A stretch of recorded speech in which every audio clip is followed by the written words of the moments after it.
Thought this was a nice shot of the castle from a distance. You can also see the wind. See this tree on the right? It is just freaking windy in Japan. There is no ifs, ands, or buts about it. Okay, what you are looking at now is the largest lake in all of Japan. This is Lake Biwa, better known here as Biwako. And this is it. This is the east coast of Lake Biwa. The west coast is actually up a little bit north of Kyoto. And I guess there's a lot of swimming done there, I've read. I don't think they swim as much on the east coast here. This area is much more industrialized. I think the west coast is probably a good hour, hour and a half, maybe even 2 hours from Kyoto, and it is really, really rural. This area, obviously, Nagahama is a decent sized city, probably 90,000, 100,000 people, and a little bit more industrialized. So I don't think they really have the swimming here, a lot of industry and whatnot. I don't know if the water is very clean.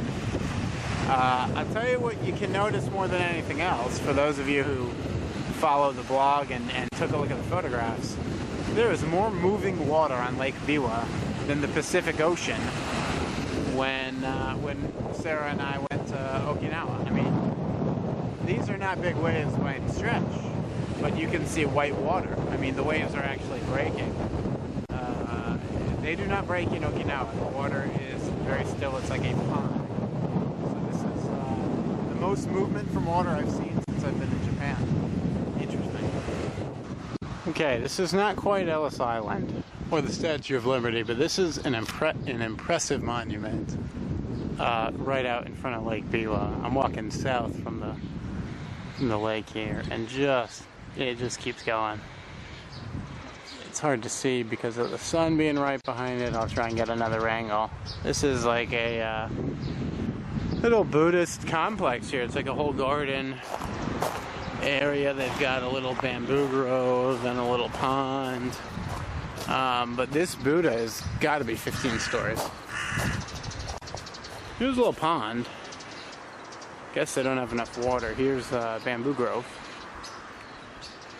Would have loved to have had this camera when I went to Kyoto with the bamboo grove there.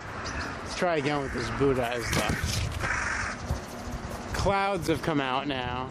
Let's try and zoom in. Nah, you still can't really see.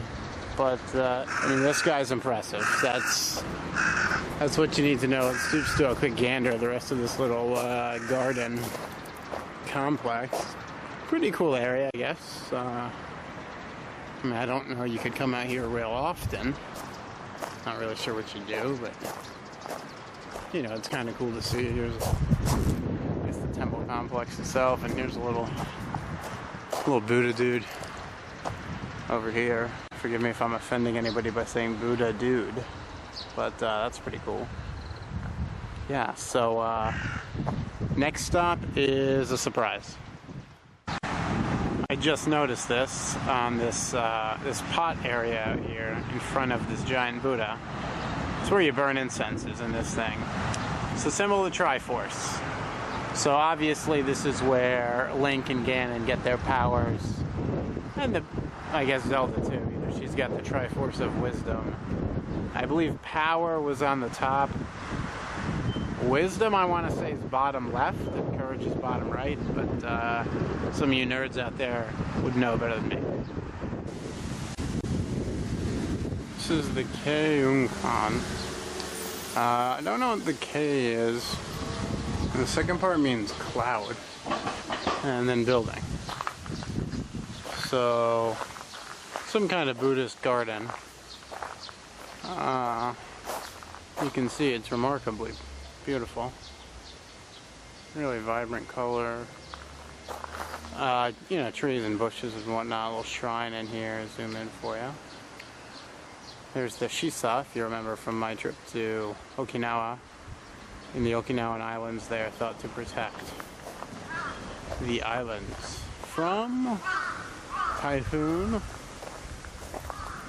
also known as hurricanes.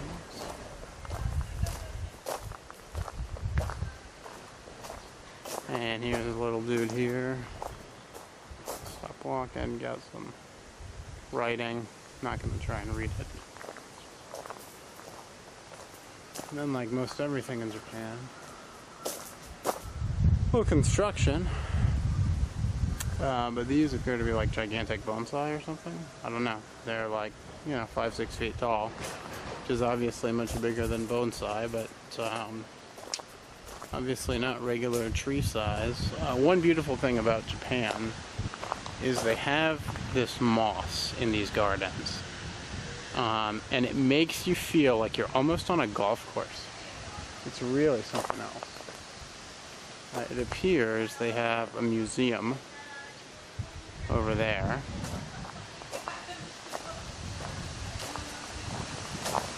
Let's get back to the center area here.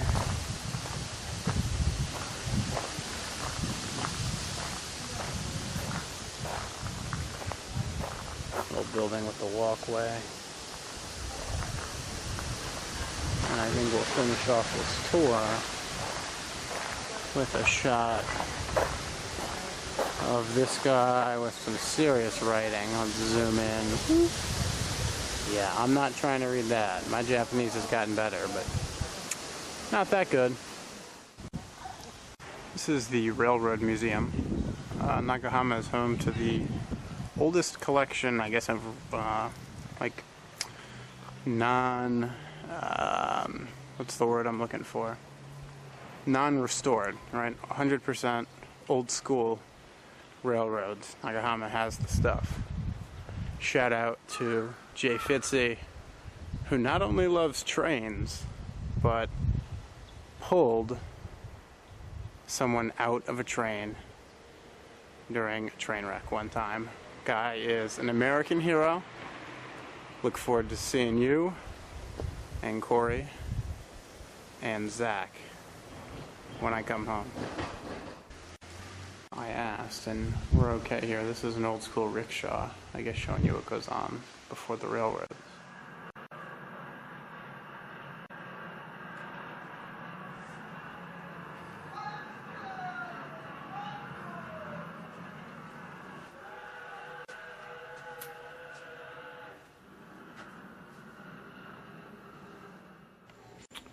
Here we are inside the museum.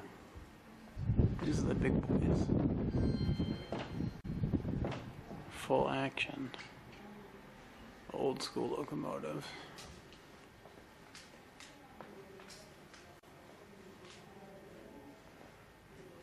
That's just like cast iron.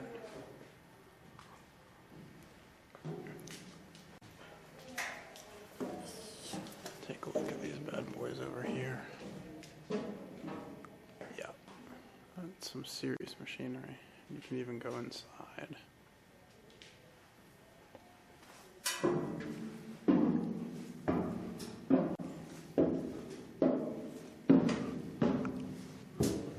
This is inside like an ancient Japanese railroad car.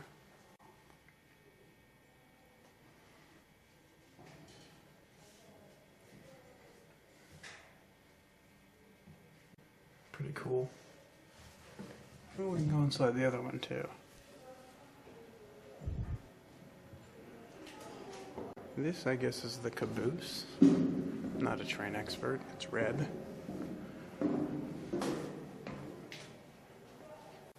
I just couldn't say with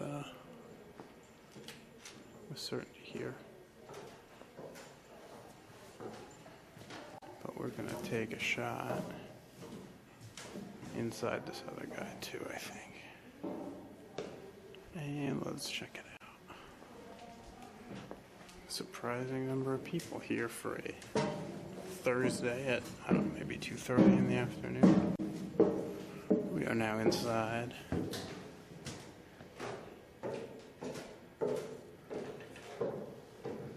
Take a look at the